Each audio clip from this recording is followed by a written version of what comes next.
Estamos de volta com Direto do Plenário, já com imagens do retorno dos ministros ao plenário do Supremo Tribunal Federal. Continuidade do julgamento de listas dos ministros na segunda parte da sessão plenária da tarde desta quinta-feira, inclusive com continuidade de processo já iniciado na primeira parte da sessão. Vamos acompanhar ao vivo direto do plenário. Podemos nos sentar. Declaro reaberta essa sessão extraordinária do Supremo Tribunal Federal e, dando sequência ao julgamento da reclamação 33.471, agravo regimental procedente de São Paulo, de minha relatoria, no qual acabei de votar antes do intervalo, negando provimento ao agravo, passo a palavra ao eminente ministro Alexandre de Moraes para o seu voto. Excelência, posso pedir pela ordem 1 minuto? Só para complementar. Vossa Excelência, só esclarecimento de matéria de fato. Se não for... Só seria de fato. É de fato 1 minuto. Só porque antes de ele prolatar o voto. Tratou-se da rescisória, foi competente e aceita pelo TJ, revendo agora os arquivos aqui, que não foi falado, que foi em cima que foi violado o artigo 29 da Constituição Federal. Por isso que o TJ aceitou e declarou como inviolabilidade relativa. Pois não. Ministro Alexandre de Moraes. Presidente, trata-se aqui de eu diria, um dos grandes temas importantíssimos, não só em relação ao Poder Legislativo, mas também em relação ao direito penal. E até aproveito, presidente, rápidos 2 minutos para fazer, antes de começar o voto, um registro aqui pelo falecimento do professor Damásio Evangelista de Jesus, hoje de São Paulo, aos 84 anos, ilustre membro do Ministério Público de São Paulo, promotor, procurador de justiça, um dos grandes penalistas brasileiros, um dos juristas mais citados nessa casa, com quem eu e o ministro Celso de Mello tivemos a honra não só de privar da amizade, da parceria no Ministério Público, mas também ambos, ministro Celso, antes, depois eu, lecionamos aulas de Direito Constitucional no curso do professor Damásio. Então, quero aqui só deixar esse importante registro. Aqui, presidente, eu já antecipo pedindo todas as vênias a Vossa Excelência, porque eu entendo que é caso de cabimento da reclamação. O reclamante, ou agora o agravante, vereador foi condenado a pagar R$20 mil a títulos de danos morais por utilizar expressões ofensivas em desfavor da secretária de Finanças da Prefeitura de Lorena. Consta, inclusive, na ementa do Tribunal de Justiça de São Paulo, o fato ocorreu no plenário da Câmara Municipal, em sessão legislativa, realizada para apurar a utilização indevida de verbas do Fundeb, em 17/5/2010. Então, eu já faço uma primeira observação importante. Já mesmo antes da alteração constitucional por emenda, já se entendia que a imunidade cabe tanto na questão penal quanto na questão civil. Então, por isso, todo o tratamento aqui em relação à imunidade. Houve reclamação pautada, e essa reclamação, na inobservância do tema 469 de repercussão geral, que diz: nos limites da circunscrição do município e havendo pertinência com o exercício do mandato, garante-se imunidade ao vereador. Aqui é importante citar que, anteriormente, toda a sequência processual, foi lembrado que a sentença foi favorável ao vereador, o acórdão foi desfavorável, houve ação rescisória, houve recurso extraordinário com agravo em 23/1/2017, quando a eminente ministra relatora do recurso extraordinário com agravo, a ministra Carmen Lúcia, determinou a devolução ao Tribunal de Justiça de São Paulo para aplicação do tema 469. Apesar disso, em 11/12/2017, o Tribunal de Justiça de São Paulo manteve a improcedência da rescisória, dizendo que não era caso da aplicação do tema 469. É importante, entendo, essa observação, porque o cabimento da reclamação nessas hipóteses é excepcional, para que não se torne, obviamente, um recurso automático de todas as decisões. Mas aqui houve, por parte do Tribunal de Justiça de São Paulo, houve claramente a negativa de cumprimento da determinação da eminente ministra Carmen Lúcia para aplicação do tema 469, e daqui também não só o cabimento, já entro no mérito, que se aplica integralmente. Então, a meu ver, não só o cabimento, mas a procedência da reclamação. Por quê? Consta na decisão do Tribunal de Justiça, do próprio Tribunal de Justiça de São Paulo, consta que as ofensas do vereador foram proferidas na Câmara Municipal em relação à servidora pública municipal que exercia a função de secretária de Finanças. A partir disso, me parece que se encaixa plenamente no artigo 29 da Constituição, que só estende aos vereadores a imunidade material, o Estatuto dos Congressistas, consagrado constitucionalmente no artigo 53 e seguintes, se aplica integralmente a senadores, deputados federais e deputados estaduais. Nós, recentemente, inclusive, julgamos ações diretas aqui em relação a algumas constituições estaduais. Em relação aos vereadores, há uma específica previsão da imunidade material. E a mesma imunidade material, obviamente na circunscrição municipal, mas a mesma imunidade material que se aplica no âmbito federal a senadores e deputados, no âmbito estadual a deputados estaduais. E qual é essa imunidade que o Supremo Tribunal Federal e todos os precedentes e toda a doutrina constitucional e penal brasileira vem adotando? Nós fizemos, no transcorrer das constituições, o Brasil fez uma mistura entre as duas grandes espécies de imunidades. A primeira das imunidades, que é chamada a imunidade de Blackstone, o que surgiu na Inglaterra, lá atrás, no Bill of Rights, artigo 9º, em que a liberdade de discurso e debates e procedimentos no parlamento não deve ser contestada ou questionada em qualquer corte ou lugar fora do parlamento. A primeira imunidade surgida é exatamente uma imunidade absoluta, só que exigia a cláusula de local. Dentro do parlamento, dentro do Congresso, dentro da Assembleia Legislativa, dentro da Câmara Municipal, há liberdade total. Há a denominada cláusula espacial, de local.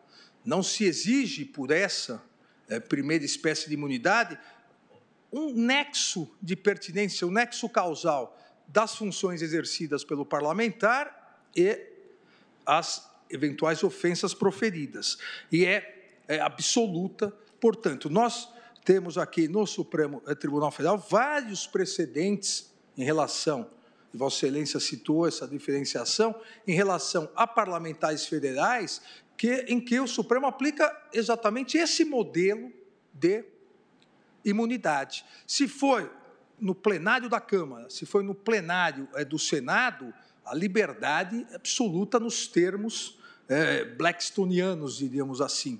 Ou seja, compete ao próprio parlamento, compete à Casa Legislativa analisar se foi um ato antiético, se foi um ato que mereça a perda do mandato, mas não, nenhuma corte, nenhum tribunal poderia analisar.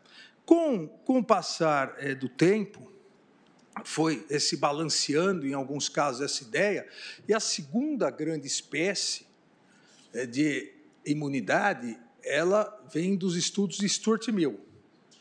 Aqui já, até pelo desenvolver da imprensa, da liberdade de expressão, da comunicação, não haveria necessidade tão somente da cláusula espacial, ou seja, ou geográfica, não haveria necessidade de se estar no parlamento, mas passa a haver a exigência de uma relação de pertinência. Ora, não é porque é parlamentar que pode ofender qualquer pessoa. Não é porque é parlamentar que pode, eventualmente, numa reunião de condomínio, xingar o síndico de ladrão.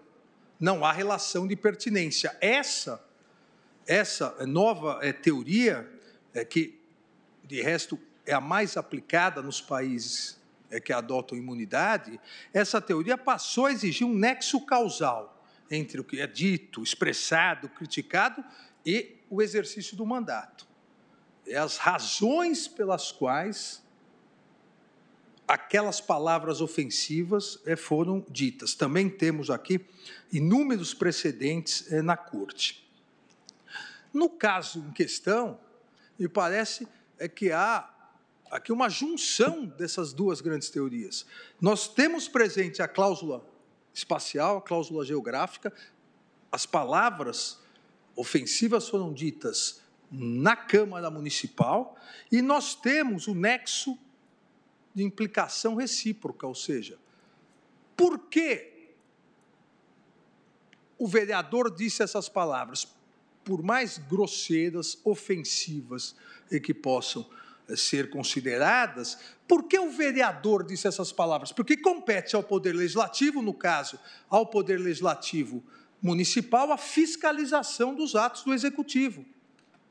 O parlamento, no parlamento inglês, antes nas Cortes Gerais, a função de fiscalização do parlamentar nasceu antes da função de legislação, que era uma função tipicamente do rei. É uma função precípua das câmaras municipais, das câmaras legislativas como um todo, é uma função precípua e primordial a fiscalização.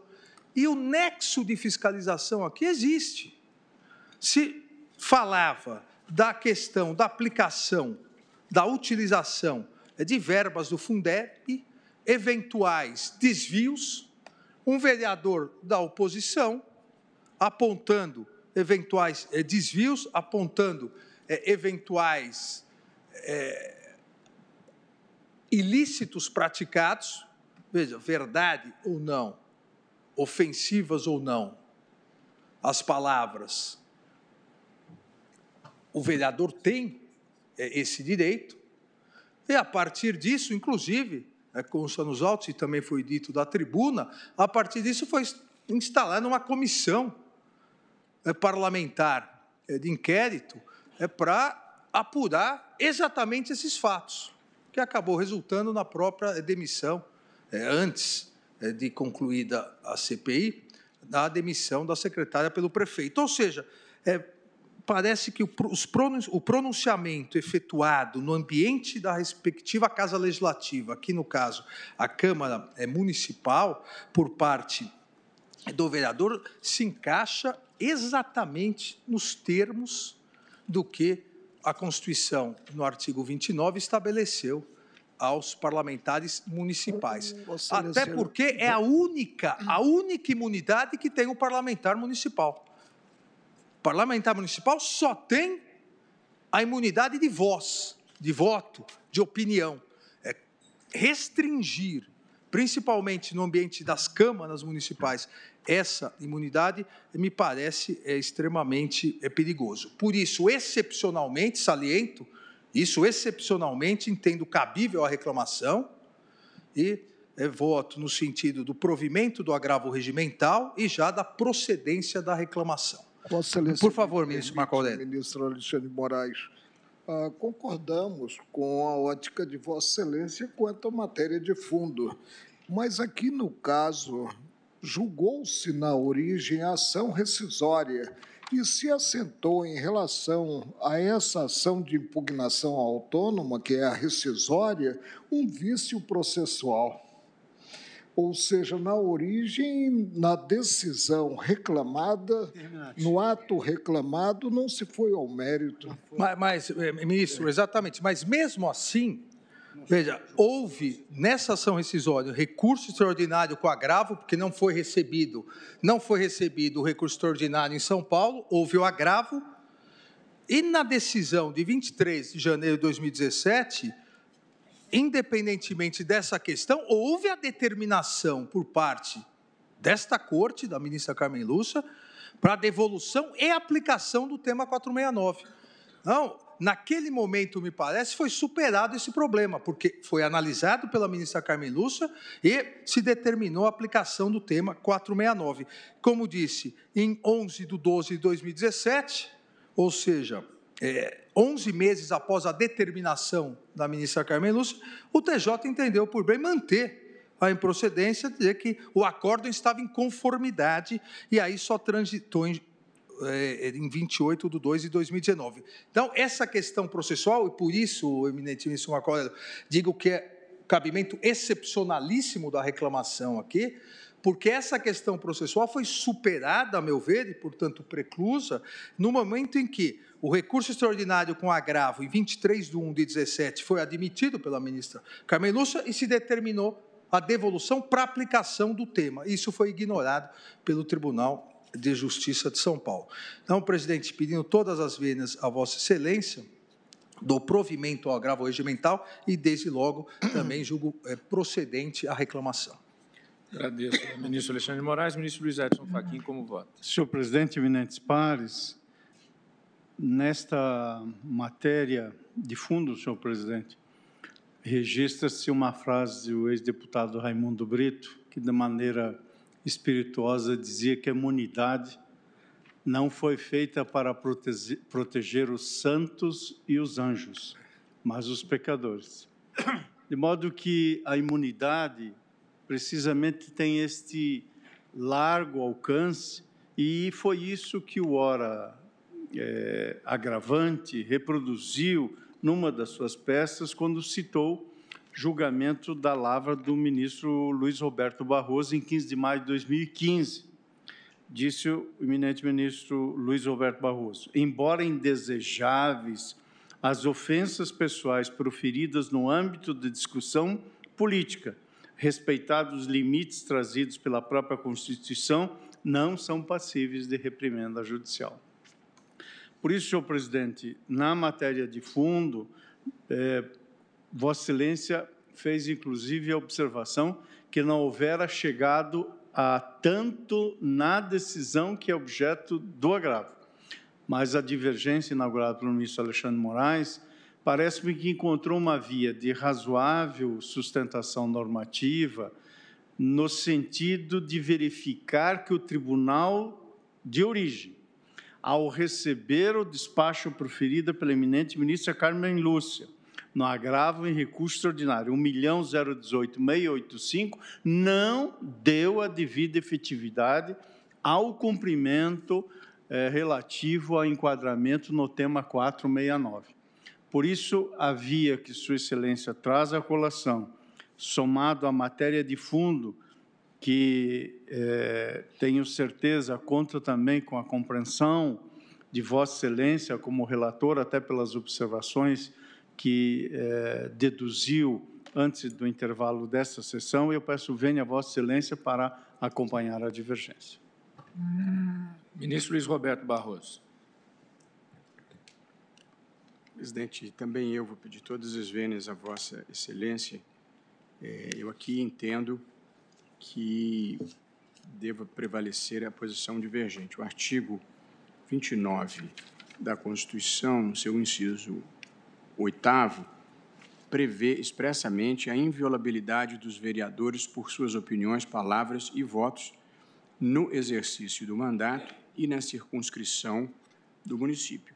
A hipótese se deu na circunscrição do município e da tribuna da Câmara Municipal. Quando do julgamento da repercussão geral, que gerou o tema 469, da qual eu mesmo fui redator para acórdão, eu escrevi a respeito, aspas, naturalmente, o ideal seria que tais funções fossem exercidas sem ofensas pessoais, centrando-se nos fatos e argumentos expostos e não nos seus interlocutores. Contudo, mesmo quando tal não ocorre, quis a Constituição proteger os parlamentares da reprimenda judicial. Isso para evitar que a ameaça de persecução civil e penal gerasse um efeito resfriador de discursos, o chamado chilling effect, e, consequentemente, prejudicasse a livre exposição de pensamentos na esfera legislativa, vocacionada que é ao debate público. O que se tutelou, convém frisar, foi a própria democracia.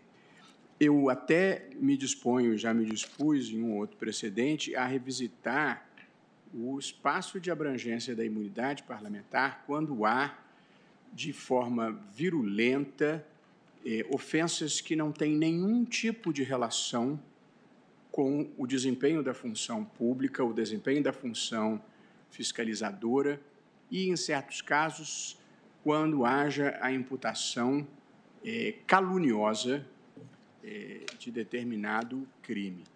Mas eu não penso, presidente, que aqui, ainda quando não endossasse o tom da crítica que foi feito, não penso que aqui se esteja na exceção, e sim na regra geral da imunidade que se aplica ao vereador dentro da sua jurisdição, da sua circunscrição geográfica, por ofensa irrogada da tribuna. Em outras situações, quando há veiculação em rede social, ou uma tentativa de dar repercussão àquilo, talvez se possa dar outro tipo de conotação, mas aqui não se imputa nada além de uma manifestação de opinião drástica da tribuna. Portanto, pedindo todas as vênias a Vossa Excelência, entendendo as razões, até porque o acórdão de origem na parte referente ao artigo 485, 7, que seria do documento novo, realmente entendeu que não havia a inovação. Mas, em relação ao inciso 5 da literal disposição de lei, o acórdão da rescisória diz assim, aspas, na presente hipótese, a responsabilidade do autor restou caracterizada, eis que utilizou expressões que ultrapassaram o campo do interesse público para atingir a esfera individual e a intimidade da ré, fecho aspas. Portanto, aqui eu penso que a decisão que se pretende rescindir foi, sim, ao mérito e não observou a imunidade que nós, pelo menos os divergentes, entendemos devesse ter sido observada. De modo que eu peço vênia a Vossa Excelência, estou acompanhando a divergência. Agradeço, ministro Luiz Roberto Barroso. Ministra Rosa Weber. Senhor presidente, de uma forma bastante breve, como acabou de ser relembrado, o provimento, tema 469, em repercussão geral honesta, a Corte consagrou a seguinte tese: nos limites da circunscrição do município e havendo pertinência com o exercício do mandato, os vereadores são imunes judicialmente por suas palavras, opiniões e votos. E vejo que o comando da ministra Carmen Lúcia foi no sentido da devolução dos autos ao Tribunal de Origem para que ocorra observância dos procedimentos previstos no artigo 1036, no caput, parágrafo único do 1039, e o artigo 1040, todos do Código de Processo Civil, em virtude de evidente descrição de repercussão geral, tema 469. Então, eu peço todas as vênias a Vossa Excelência para acompanhar a divergência aberta pelo ministro Alexandre de Moraes. Agradeço, ministra Rosa. Ministro Luiz Fux. Senhor presidente, o ministro Marco Aurélio trouxe uma informação importante, qual a de que, em primeiro grau, o juiz não apreciou o mérito. Sucede que o Código permite que aquelas causas não decididas no mérito, mas que chegam aos tribunais maduras, o tribunal pode, per saltum, julgar o mérito. Então, a minha dúvida é saber se realmente o tribunal julgou o mérito, porque a rescisória diz respeito a esse aspecto. Mas eu acho que um outro aspecto se sobrepõe. Que é o fato de que a ministra Carmen Lúcia, como relatora, determinou a aplicação. Foi na presidência, né, presidente? Hein? O exercício da presidência que o ministro herdou. No exercício da presidência que eu defendi. O ministro Alexandre de Moraes deixou claro que é um caso de situação excepcionalista. Eu vou pedir vista, senhor presidente. Eu confesso, ministro Luiz Fux, que, primeiro lugar, a razão de ser de um colegiado é a pluralidade. Inclusive, relembro o meu discurso de posse, em que eu citei Hannah Arendt, em que ela dizia que o poder que não é plural é autoritarismo. Por isso que nós somos colegiados. Isso. E daí, e aprendi muito ao longo da vida com o ministro Marco Aurélio, a quem acompanho desde que mudei para Brasília, passei a atuar aqui há 25 anos atrás, quando vim para cá como advogado, e o ministro Marco Aurélio sempre nessa verve divergente, o minoritário de ontem que virou majoritário de hoje, e o ministro Marco Aurélio nunca se chateou de ficar vencido. E eu aprendi isso com Sua Excelência. Agora, a minha sensação aqui é não só de não me chatear, mas como ficar feliz de estar vencido. Só queria dizer isso ao ministro Luiz Fux. Permite? Desde que registrado a excepcionalidade em razão das questões formais. A rigor, presidente, nós estamos apreciando, em primeiro lugar, o merecimento da decisão de Vossa Excelência. O agravo. O agravo. É porque é um agravo, né? Sim. Em segundo lugar, se prevalecer a ótica já majoritária, estaremos julgando a ação rescisória pela primeira vez, e sem competência para fazê-lo, porque a decisão reincidenda não é do Supremo. Mas, ministro Marco Aurélio, se me permite, até, ministro Luiz Fux, e o ministro Luiz Roberto citou o trecho do acórdão, o Tribunal de Justiça de São Paulo afastou o cabimento em virtude de documento novo, mas reanalisou o mérito e manteve... Em que decisão? Na decisão alvo da reclamação, não. Então, na ação rescisória, e reiterou que não era o caso de imunidade. Dessa decisão... Ele enfrentou o mérito. Dessa decisão que enfrentou o mérito, houve recurso extraordinário, o Tribunal de Justiça de São Paulo não aceitou, houve agravo, o Supremo, o ministro Carmen aceitou e disse, até porque ele tinha analisado o mérito, é caso de aplicação do nosso tema. Ou seja, o Tribunal de Justiça afastou, reanalisando. Mas eu não posso julgar a reclamação a partir de uma pseudo-indisciplina do Tribunal de Justiça. Não, mas a reclamação é para garantir a decisão do Supremo. Eu tenho que perquirir, eu tenho que examinar o mérito da reclamação. Qual é o mérito da reclamação? Desrespeito à decisão. A reclamação pressupõe sempre inobservância de decisão do Supremo ou inobservância ou usurpação da competência do Supremo. Qual a decisão de origem atacada mediante reclamação? Uma decisão que assentou a impropriedade por defeito processual das... Não, presidente, eu peço vista só para esclarecer esse aspecto. Mas não é essa a decisão. A decisão que gerou a reclamação é a decisão do Tribunal de Justiça que negou a aplicação determinada pela ministra Carmen Lúcia do tema 469.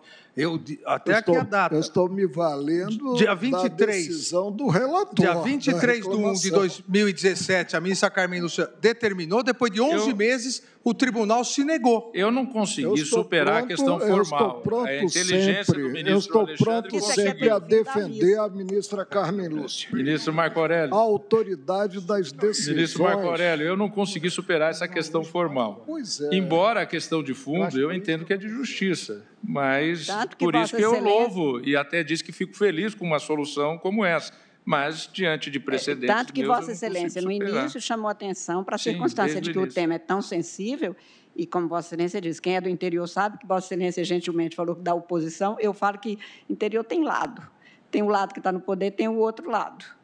Né? De tanto que não tem esse pluripartidarismo brasiliense. Mas é isso mesmo, as dificuldades são muito maiores e, por isso, Vossa Excelência até acentuou isso. Eu acho que a vista é muito bem-vinda. É bem-vinda, acho que a vista, até porque, na verdade, se coloca uma questão que nós já discutimos em momentos anteriores, a propósito do uso de reclamação em relação à não aplicação ou má aplicação de decisão com repercussão geral. Tem recurso próprio para isso. Não, essa que é a questão, porque a partir daí nós abrimos a porta a partir... Ministro Alexandre circunscreveu... Hoje nós comentávamos... O grande problema... Por favor, ministro. Nós comentávamos à mesa do lanche, no intervalo, né, que chovem hoje reclamações. É panaceia, é remédio para todos os males? Não. A organicidade do direito que implica segurança jurídica, tem que ser observada, presidente. Agora, vamos julgar pela primeira vez a rescisória que se disse não atender a pressuposto próprio dela rescisória? Ministro Gilmar, só uma observação. Aqui, e é interessante realmente o pedido de vista para pautarmos os casos excepcionais. Mas aqui houve uma decisão do Tribunal de Justiça de São Paulo, chegou ao Supremo, o Supremo disse, aplica esse tema. Quantas e quantas vezes nós determinamos a aplicação do tema e essa aplicação é ignorada, vem a reclamação e aí nós temos, para garantir a decisão, temos que impor. Aqui me parece que é exatamente esse caso. E há um aspecto também, senhor presidente, queria, enfim, trazer à baila, é o seguinte, não é raro que os tribunais lancem mão da chamada jurisprudência defensiva e identifiquem o óbice, algum óbice formal, para negar seguimento a um determinado pleito. Isto é uma praxe no nosso meio forense. Que eu fiz aqui, por isso favor. É que eu creio que talvez... Com a devida vênia não foi o que eu fiz. O que eu fiz foi... Não, Vossa Excelência aludiu, não estou dizendo que Vossa Excelência de alguma maneira claudicou. Vossa Excelência, de maneira muito fiel, consignou que a rescisória não foi conhecida por um óbice formal. É nesse aspecto que o ministro Marco Aurélio está se pegando para suscitar uma discussão mais aprofundada. Eu estou dizendo outra coisa aqui, senhor presidente. Estou dizendo que não é raro que os tribunais se utilizem de uma chamada jurisprudência defensiva e invoquem um óbice formal para negar seguimento a um determinado pleito. Isso é muito conhecido. Agora, também há um detalhe também não estou dizendo que isso está ocorrendo no caso. Mas há um detalhe que agora o ministro Gilmar lembrou, que é muito importante. Quer dizer, os tribunais locais, eventualmente, eles entendem que a causa não está tipificada naquela tese da repercussão geral. E dessa decisão cabe um recurso no tribunal local. Se nós começarmos a admitir reclamação por não aplicação da tese de repercussão geral, eles vão abrir mão do agravo que cabe lá embaixo e vão entrar com a reclamação. Aí vai aumentar o número. E nós vamos virar Então, é melhor nós não determinarmos mais nada em repercussão geral. Determinamos, simplesmente se ignora, então é melhor que a reclamação tem previsão constitucional de fazer valer a decisão do Supremo. O debate mas foi uma determinação. Que o pedido de vista é extremamente bem-vindo e adequado. Mas eu cumprimento o eminente advogado e parte que conseguiu da tribuna suscitar um debate de extrema importância e qualidade. Eu proclamo que, após o voto do relator negando o provimento ao agravo e dos votos do ministro Alexandre de Moraes dando o provimento ao agravo para, desde logo, julgar procedente a ação rescisória, no que foi acompanhado pelos ministros Luiz Edson Fachin, ministro Luiz Roberto Barroso e ministra Rosa Weber, pediu vista o ministro Luiz Fux. Ministro Luiz Fux, da relatoria de Vossa Excelência. Muito obrigado. Consta como inscrito, mas até agora há pouco não havia chegado, o doutor Vladimir Sérgio Reale, não está presente. Né? Então, ministro Luiz Fux, o caso está em lista. É simples. Houve destaque para a sustentação oral, mas o advogado não se faz presente. Eu só vou apregoar. Trata-se da ação direta de inconstitucionalidade 4.579, sendo requerente Partido Social Liberal, PSL, interessado o governador do Estado do Rio de Janeiro. Não haverá sustentação oral. Vossa Excelência tem a palavra. Senhor presidente, a hipótese é simples. Inclusive, a ministra Carmen Lúcia teve a oportunidade de julgar a lei anterior que previa a presença de um membro do Ministério Público na corregedoria tributária criada pelo Estado. O Estado criou a corregedoria tributária e, na lei anterior, inseriu na composição da corregedoria tributária um membro do Ministério Público. Então, a ministra Carmen Lúcia, julgando aquela lei anterior, ela considerou inconstitucional, porque aquilo não era a função do Ministério Público. Agora, uma nova lei inclui a presença de um membro da Ordem dos Advogados do Brasil. A Ordem dos Advogados do Brasil é a autarquia federal. O governador não pode incluir um membro de autarquia federal num órgão estadual. Pode convidar, pode até fazer um ofício para a OAB indicar um membro, mas não... Vossa Excelência, então, julga parcialmente procedente. Então, diante da inconstitucionalidade, estou julgando parcialmente procedente para declarar inconstitucionalidade para os outros dois membros. Não tem problema. Mas esse da OAB tem. Para declarar inconstitucionalidade, excluindo o representante da Ordem dos Advogados do Brasil como algo impositivo. e não algo que pode ser fruto de uma consensualidade. Todos de acordo?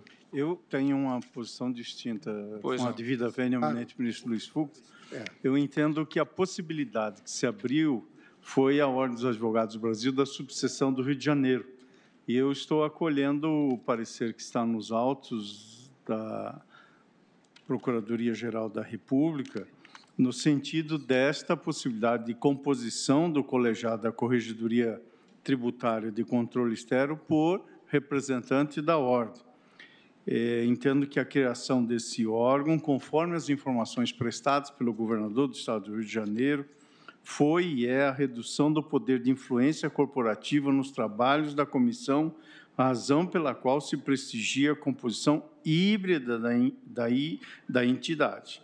Por isso, homenageando esse aspecto e considerando que é uma possibilidade de composição do órgão, uma composição híbrida, com a presença da subseção do Estado do Rio de Janeiro da Ordem dos Advogados do Brasil, portanto, nesse sentido, voto pela improcedência da ação quanto a este ponto, pedindo vênia ao eminente ministro relator. É até de bom ouvir, até nós aqui, quando apreciamos a banca examinadora da OAB, nós dissemos que só tinha advogado na banca, deveriam integrar juízes, promotores. Agora, aqui a questão é a seguinte, é que, muito embora seja um pleito da subseção da OAB, é uma lei que impõe que conste desse órgão o integrante da OAB, da Ordem dos Advogados do Brasil, que é uma autarquia federal. No nosso precedente, a ministra Carmen Lúcia excluiu o MP, porque ela entendeu, o MP é tão vigilante quanto a OAB, mas ela excluiu o MP, porque não se pode impor essa presença nesse órgão estadual. Então, é por essa razão, mas,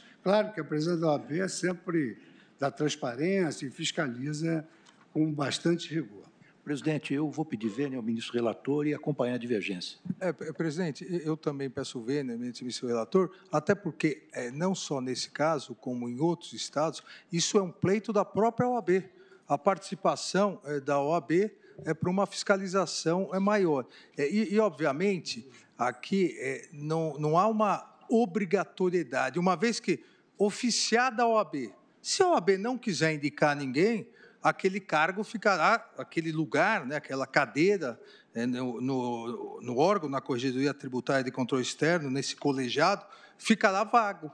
Mas isso é um pleito histórico da OAB, não há uma imposição, ou seja, uma vez não indicado, não pode o poder público, não, eu quero esse, e como salientou o eminente ministro Edson Fachin, se trata da seccional, da local, que obviamente faz parte da OAB, mas dentro dos limites do Estado do Rio de Janeiro. Então, peço vênia, eminente relator, e acompanho a divergência. Só que a redação... O presidente só queria exatamente chamar a atenção para a redação. A redação diz, integra a corregedoria, colegiado, composto por 3 membros, sendo um escolhido entre fiscais de rendas, ativos ou aposentados, um entre procuradores de Estado, ativos ou aposentados, e um representante da Ordem dos Advogados, a serem escolhidos pelo governador do Estado, o qual nomeará o corregedor-chefe da Corregedoria Tributária. Quer dizer, a questão é... É impositivo, está numa lei complementar. Mas se a pessoa não aceitar, ela não pode ser obrigada. Não é a OAB que está indicando. Mas não é um advogado ou advogada, é um representante da OAB. E quem indica o representante é a OAB. Isso está claro? A serem escolhidos pelo governador. Mas é um representante da OAB.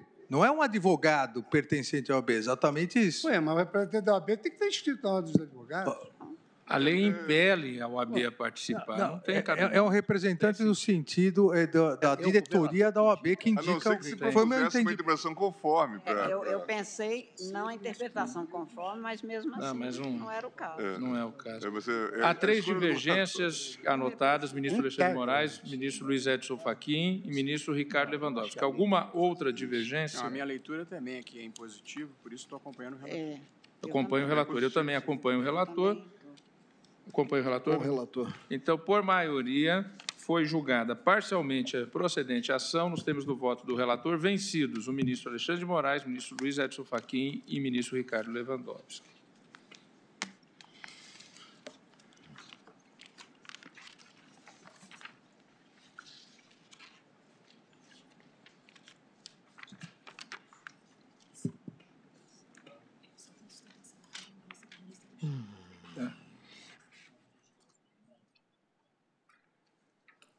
número 1 de 2019, de 8 de agosto de 2019. Aqui também não compareceu o advogado que havia pedido, então não haverá sustentação oral. Então, apregou nessa lista, com um feito, trata-se da ação direta de inconstitucionalidade 4845, procedente do Mato Grosso, relator ministro Luiz Roberto Barroso, requerente Conselho Federal da Ordem dos Advogados do Brasil, interessada a Assembleia Legislativa do Estado de Mato Grosso e o governador do Estado de Mato Grosso. Vossa Excelência pode ir diretamente ao relatório e voto. Presidente, na verdade, a hipótese eu considero relativamente simples, é uma hipótese de inconstitucionalidade formal por ausência de lei complementar em matéria tributária. Eu vou apenas ler a ementa. Pois não. E se houver... Então, Vossa Excelência está julgando procedente. Eu estou julgando procedente. O item 4 acaba com qualquer discussão.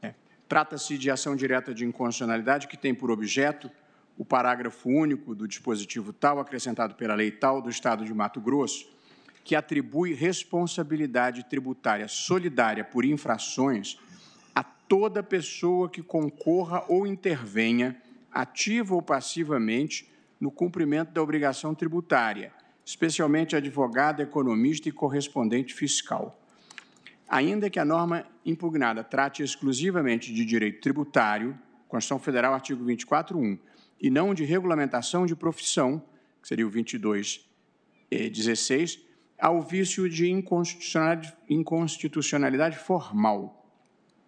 Ao ampliar as hipóteses de responsabilidade de terceiros por infrações previstas pelo artigo 134 e 135 do Código Tributário Nacional, a lei estadual invade a competência do legislador complementar federal para estabelecer normas gerais da matéria. A norma estadual avançou em 2 pontos de forma indevida, transbordando de sua competência. 1. Ampliou o rol das pessoas que podem ser pessoalmente responsáveis pelo crédito tributário. E 2. Dispôs diversamente do CTN sobre as circunstâncias autorizadoras da responsabilidade pessoal do terceiro. Estou julgando procedente a pedido na ação direta com a seguinte tese: é inconstitucional lei estadual que disciplina a responsabilidade de terceiros por infrações de forma diversa da matriz geral estabelecida pelo Código Tributário Nacional. Como voto, presidente. Todos de acordo? De acordo. Ação direta julgada procedente, nos termos do voto do relator, decisão unânime. Agora, a próxima lista, ministro Luiz Edson Fachin. Lista número 8 de 2019. Ação direta de inconstitucionalidade 5688, procedente da Paraíba, requerente Conselho Federal da Ordem dos Advogados do Brasil, interessada a Assembleia Legislativa do Estado da Paraíba e também o governador do Estado da Paraíba. Também aqui, nesse caso, havia inscrição inicial, mas não haverá sustentação oral. Vossa Excelência pode ir diretamente ao relatório e voto. Pois não, presidente. É uma ação direta em constitucionalidade, esta 5688, proposta pelo Conselho Federal da Ordem dos Advogados do Brasil, em face de 2 artigos de uma lei estadual, uma lei paraibana, a Lei 8071, de 2006. Nesta legislação aqui mencionada, no seu artigo 3º e 4º, que são ambos dispositivos impugnados, a lei estadual fixou um teto de custas judiciais e também restou impugnado o artigo 1º da Lei 6682, onde se instituiu a taxa judiciária. O voto que eu trago à colação, senhor presidente, reflete sobre o sentido e o alcance da taxa de serviço público adjudicatório e a presença de custas judiciais e os limites e as possibilidades da referibilidade entre o valor do custo, o valor do tributo, melhor dizendo, e o custo do serviço, bem como o acesso à justiça. Eu estou propondo a procedência parcial, acolhendo o parecer da Procuradoria-Geral da República, no que diz respeito à majoração do teto de 200 para 900 unidades de referência, uma vez que eu entendo que esta elevação ofende aos princípios do devido processo legal, da proporcionalidade e da razoabilidade, ou seja, propondo a declaração de inconstitucionalidade do artigo 3º da Lei Estadual 8.071. Esta é a parte que eu estou propondo o julgamento procedente, considerando que, no mais, leva-se em conta que as custas forenses possuem como fato gerador a prestação de serviço público adjudicatório, sendo que o seu regime, como se sabe, o regime jurídico corresponde ao da taxa. Compõe receita pública de dedicação exclusiva ao custeio do aparelho do sistema de justiça, de onde se extrai a relevância fiscal desse tributo para a autonomia financeira do judiciário.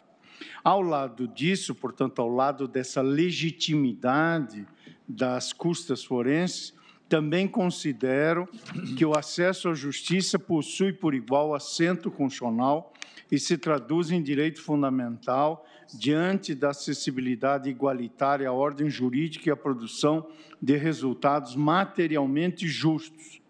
Nesse sentido, a lei impugnada não constitui, no ponto, obstáculo econômico ou franqueamento igualitário à tutela jurisdicional, principalmente porque se trata de contrariedade à alíquota máxima, que pressupõe litígio cujo bem da vida seja de vultoso valor. Eu levo em conta precedentes que menciono desse Supremo Tribunal Federal, especialmente do enunciado da súmula 667, para assentar que não há violação direta à ordem constitucional em razão da majoração da alíquota máxima em 2 pontos percentuais. Cito o precedente nesse sentido. Ocorre que essa majoração aqui, como consta do parecer sempre ilustrado da Procuradoria-Geral da República, houve um aumento de 350%. Portanto, neste ponto, eu estou propondo a declaração de constitucionalidade e mantido no mais o dispositivo. Do aumento de 350 do teto. Exatamente. Esse é o ponto da inconstitucionalidade. Por isso, o julgamento parcial. Eu vou fazer juntada de voto, mas no ponto específico do aumento em 350%, eu vou pedir vênia a Vossa Excelência por entender que não há uma desproporcionalidade diante dos valores consignados. Depois eu farei juntada de voto só para consignar o meu voto. Então, após o voto do relator, julgando parcialmente procedente. Eu acompanho Vossa Excelência. O ministro Gilmar está pedindo visto. Perdão. Vossa Excelência aguarda ou adianta? Aguarda. Aguardamos. Então, após o voto do relator, julgando parcialmente procedente, e do voto do ministro Dias Toffoli, julgando improcedente a ação, pediu visto o ministro Gilmar Mendes. Uma última lista do ministro Alexandre de Moraes, eu só faria uma indagação, ainda teríamos 10 minutos. Nós podemos deixar essa lista para a próxima semana. Há 2 sustentações, uma do procurador de Justiça do Estado do Mato Grosso, que veio para a sessão sustentar, e do eminente Procurador-Geral da República. Eu pergunto ao eminente Procurador de Justiça se aceitaria cindir. Vossa Excelência faria a sustentação, nós encerraríamos e daríamos continuidade a semana que vem, para que Vossa Excelência não perca a viagem de Mato Grosso para cá. O ministro relator se põe de acordo? Só ouviríamos o eminente procurador. Sim, então na lista só chamaríamos uma. Só? Porque são 2 semelhantes. Sem problema. Então, apregou para julgamento.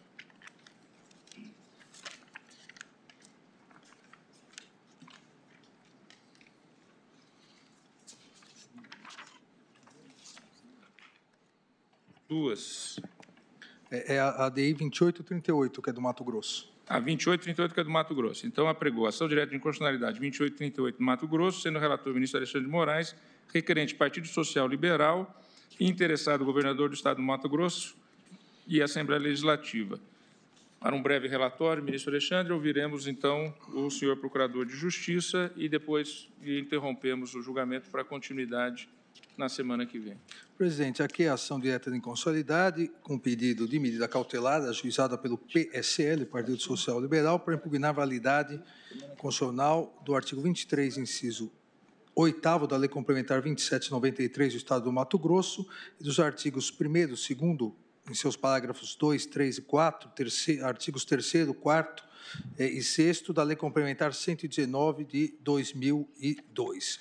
Em resumo, uma vez que haverá sustentação oral, essas impugnações dizem respeito às leis que criaram o GAECO Um grupo de atuação especial contra o crime organizado, com sede na capital e atribuições em todo o Estado, em todo o território do Estado do Mato Grosso, no âmbito do Ministério Público, e impugnações em relação à criação, à estruturação e à forma de atuação. Foi devidamente intimados o governador do Estado e a Assembleia Legislativa, manifestaram no sentido da constitucionalidade dos atos normativos. O advogado-geral da União e o procurador-geral da República opinaram pela parcial procedência o relatório.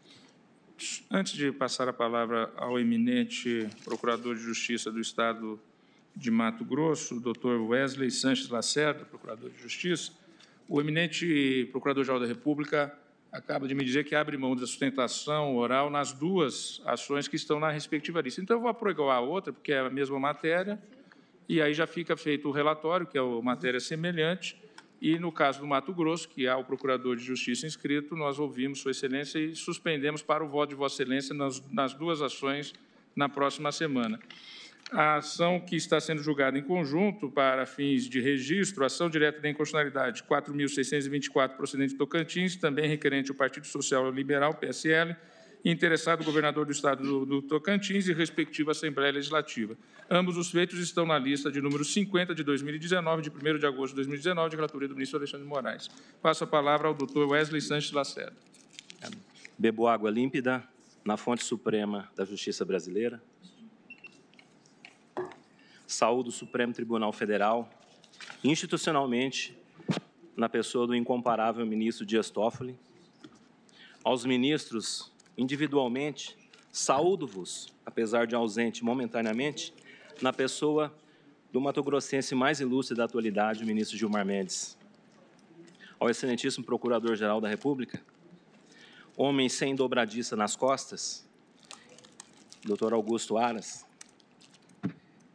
cujos ombros carregam o peso de todo o Ministério Público do Brasil, eu trago a saudação do Ministério Público do Estado de Mato Grosso, a minha admiração, devoção e o meu respeito.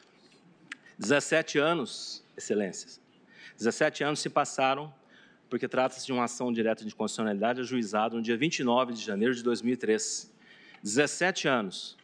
Nesses 17 anos, muita coisa mudou, especialmente a evolução do pensamento jurídico constitucional parametrizada por vossas excelências.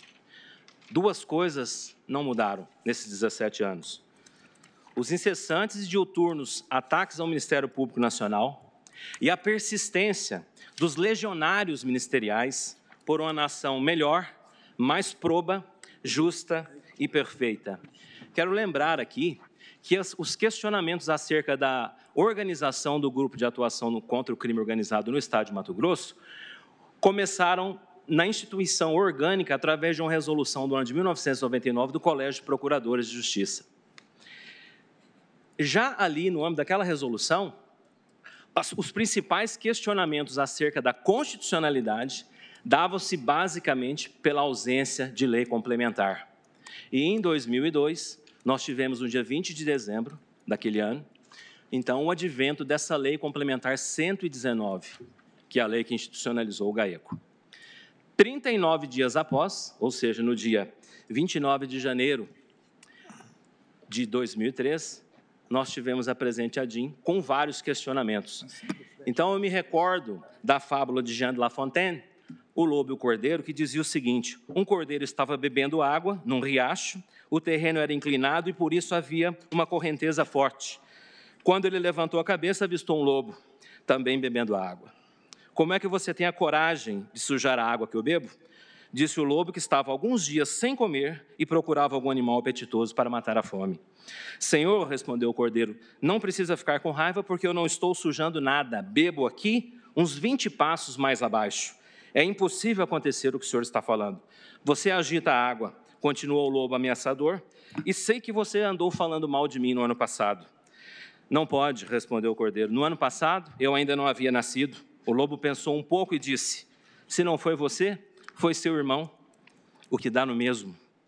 Eu não tenho irmão, disse o cordeiro, sou filho único.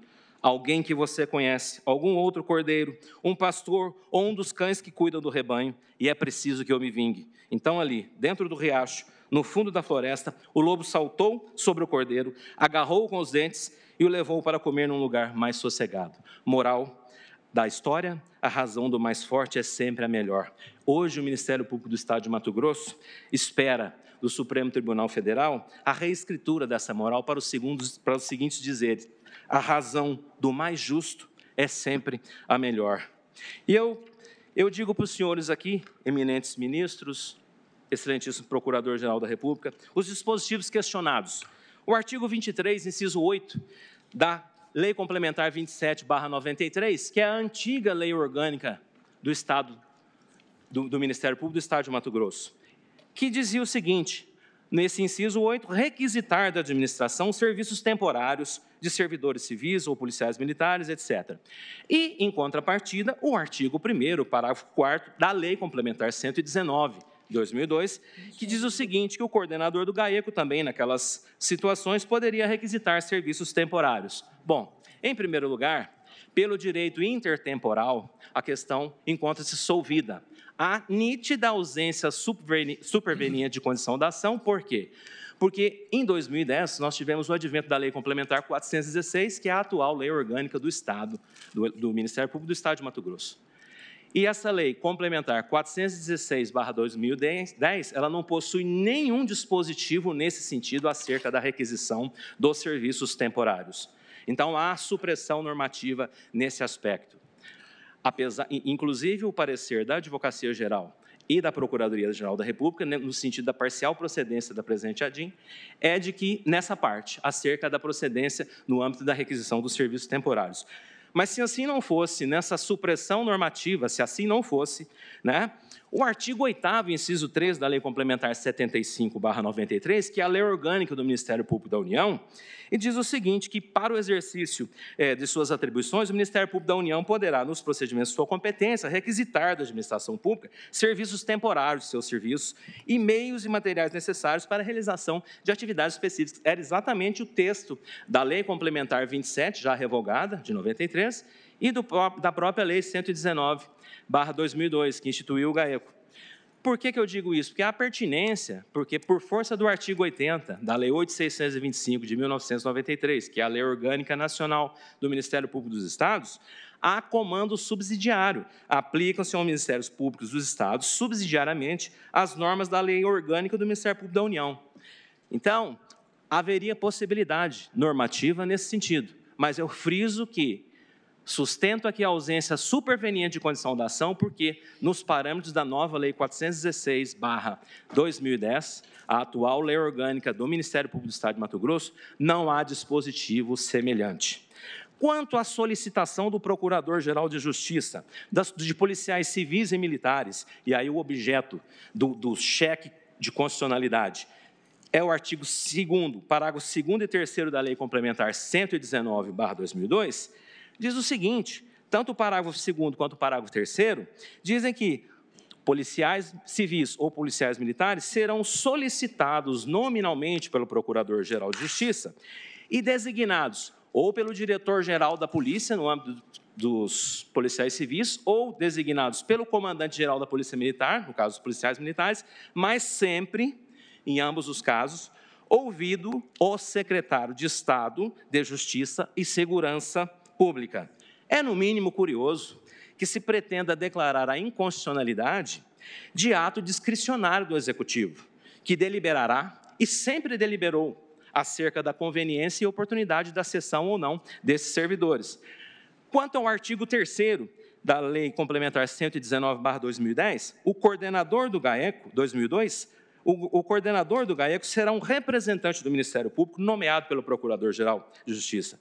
Há uma alegação na presente ação direta de constitucionalidade acerca da indevida hierarquia que estabelecida entre o membro do Ministério Público e os eventuais policiais civis ou militares que por ali estivessem no GAECO. Coordenação, eminentes ministros, excelentíssimo Procurador-Geral da República, coordenação não é e jamais foi supremacia ou hierarquia.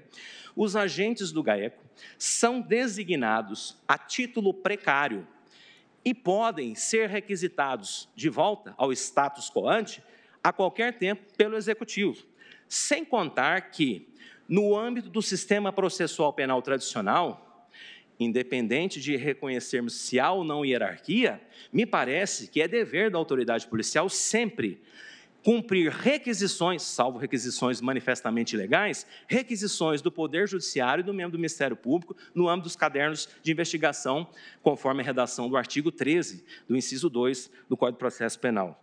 Quanto ao artigo 6º da Lei Complementar 119/2002, o GAECO terá dotação orçamentária específica dentro da proposta orçamentária do Ministério Público. Pretende-se assim, com essa ADIM, não a inconstitucionalidade de uma lei complementar estadual, mas a inconstitucionalidade de texto constitucional ainda sob o crivo da pena do legislador constituinte originário no que tange às autonomias funcional, administrativa e orçamentária do Ministério Público, talhadas no artigo 127, parágrafos 2º e 3º da nossa Constituição Federal, que vossas excelências conhecem como ninguém, o livro de cabeceira dos eminentes ministros do Supremo Tribunal Federal. Por fim, o questionado poder de investigação, que elencado no artigo 4º, inciso 13, inciso 7, parágrafo 2º e parágrafo 3º da Lei Complementar Estadual 119 de 2002. Há, como eu disse no introito, esses 17 anos. Esses 17 anos, muita coisa mudou, excelência, especialmente a evolução do pensamento jurídico constitucional, parametrizado por vossas excelências. E qual é a realidade do pensamento jurídico constitucional acerca do tema hoje, atualmente? O assunto hoje é superado, está normatizado em sede das resoluções 181, devidamente alterada pela 183, ambas do Conselho Nacional do Ministério Público. Aliás, a resolução 181 do Conselho Nacional do Ministério Público, entre seus vários considerandos, diz o seguinte: o plenário do Supremo Tribunal Federal fixou em repercussão geral a tese de que o Ministério Público dispõe de competência para promover, por autoridade própria e por prazo razoável, investigações de natureza penal, desde que respeitados os direitos e garantias que assistem a qualquer indiciado ou a qualquer pessoa sob investigação do Estado. RE 593-727, repercussão geral. Relator, ministro César Peluso. Relator para o acordo, ministro Gilmar Mendes. Julgamento em 14 de maio de 2015, um dia antes do meu aniversário, e publicado em 8 de setembro de 2015, um dia depois da independência do Brasil. Normatizados estão, eminentes ministros, excelentíssimo Procurador-Geral da República. Normatizados hoje estão os chamados PICs, que são os procedimentos investigatórios criminais. O GAECO do Estado de Mato Grosso necessita de paz, um pouco de tranquilidade orgânico-jurídico-funcional. Afinal, com essa espada de Damocles há 17 anos sobre sua cabeça. Solicito ao pretório excelso, exibio, aos legionários do Ministério Público do Estado de Mato Grosso, aproprio-me do brado dos legionários romanos e digo: força e honra, meus irmãos. Ao colendo Supremo Tribunal Federal, deixo a lição de outro ilustre mato-grossense, o poeta Manuel de Barros, que diz o seguinte: no Pantanal, ninguém pode passar régua sobre muito quanto chove. A régua é a existidura de limites e o Pantanal não tem limites. O Ministério Público do Estado de Mato Grosso, respeitosamente, mas de forma altiva, serena e erecta, pede a vossas excelências a total improcedência dos pedidos exordiais. Agradeço ao doutor Wesley Sanches Lacerda, Procurador de Justiça do Estado de Mato Grosso. Fica suspenso esse julgamento e do feito também sendo em julgado conjunto para a próxima quarta-feira, na sessão extraordinária das 9h30 da manhã. Com isso, nós esgotamos as 8 listas que estavam previstas para a pauta de hoje, tendo ouvido todos os advogados inscritos, e não havendo mais feitos a serem julgados, agradecendo a presença de todos, declaro encerrada a presente sessão. Uma boa noite a todos.